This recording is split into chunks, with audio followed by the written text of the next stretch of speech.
It's really cool when games mess with space. And I don't mean space like where they're hiding Pluto. I mean look around you. That's the space you're in. That being said, Mario Galaxy is a game that messes with space and the other space. Usually in games, the space that you can explore is kind of like a big cube. You can move this way, or that way. But in many parts of Mario Galaxy, you're moving this way, that way, and in a circle. That's one form of a looping world. If you keep moving in one direction long enough, you'll end up right back where you started. So today we're making a different kind of looping world. But to do that, we're gonna have to meet this guy. His name is Pip. I made him a while ago and got distracted because I put him into this AI and he got all scary. But I never explained why I was making him. It's because in order to have a looping world, we need a character that's able to go through the loop. So I made this sprite sheet for Pip. Now I know what you're thinking, what the flip is a sprite sheet? Well basically it's a bunch of pictures that we can put together to make things move. So Pip can now do the hokey pokey.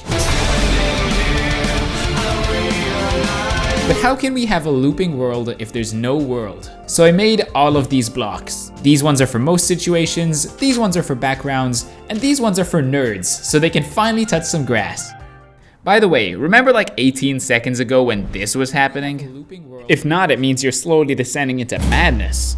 Or you weren't paying attention, but I don't see how that's possible with such a high quality video. Who am I kidding, this video's. That's a reference to another form of looping worlds, specifically from the games Asteroids and Pac-Man, where if you reach the edge of the screen, you'll be teleported to the other side. Yeah, it's kinda mid. Anyways guys, I did some mining off camera, and we now have this entire level. Wow, that's amazing. There's just one problem. It's a tiny problem, smaller than my self-esteem, but Pip, he can't walk.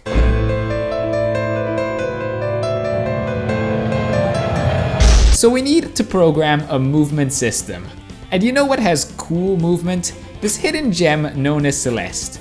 So I began working on Celeste-like movement, but then got lazy. So I did what I always do in moments of crisis and browsed the internet. And this code is really nice, so all I have to do is copy and paste the code. Wrong. I refactored the whole thing. Now I know what you're thinking. What the flip is a refactor? Well, it's basically programmer talk for, I redid most of this code. You see, the original code isn't exactly what I needed and it was causing some issues, so I redid it my way. Anyways, bammo kablamo, Pip can now walk. Speaking of walking, another form of looping worlds can be found in the game Portal, where you can walk into one portal and come out of the other portal on the other side of the room. So why don't we just make that in a 2D game? Well, there's one problem. They already made that in a 2D game called Terraria, and well, something looks wrong. It's not exactly a looping world, it's kinda just teleporting. Well, that's because in the game Portal, the looping is actually also teleporting.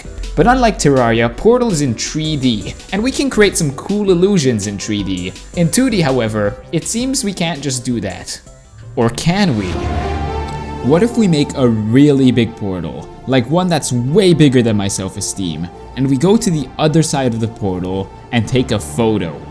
We go back to the original side, and we just slap our photo onto this nice empty void that reminds me of who I really am. But bammo kablamo, we have a seamless looping world. Okay, clearly there's something wrong there, but fixing it could take hours of programming, so I don't think it's worth it. 6.5 hours later. Check this out, if we change the 4 to a 7, it just works. It just works. So we need to go further. Let's make the world really small to push these portals to their limits. So it's time to draw some new blocks, cause the recycling is kinda cringe, bro. And bammo kablamo, we have this new map. Wow, it's kinda boring. But it's much smaller, and you can even see more than one Pip walking around. Well, technically there's still only one Pip, the other two are photos. I guess you could call them fakes, or imposters. Hey guys, Fruity Paul here in the flesh and blood. You see, I was about to make an Among Us reference here, but honestly, it would have been sus. Finally, we can torture Pip by putting a portal above and below him. This way he can fall forever. And he just keeps going faster and faster, and then, well, he went so fast he broke out of the loop and disappeared forever. Which, when you think about it, is kinda deep. Because when you fast, loop not fast, you loop not, out loop, break fast, out of loop forever, loopy Scooby Doo.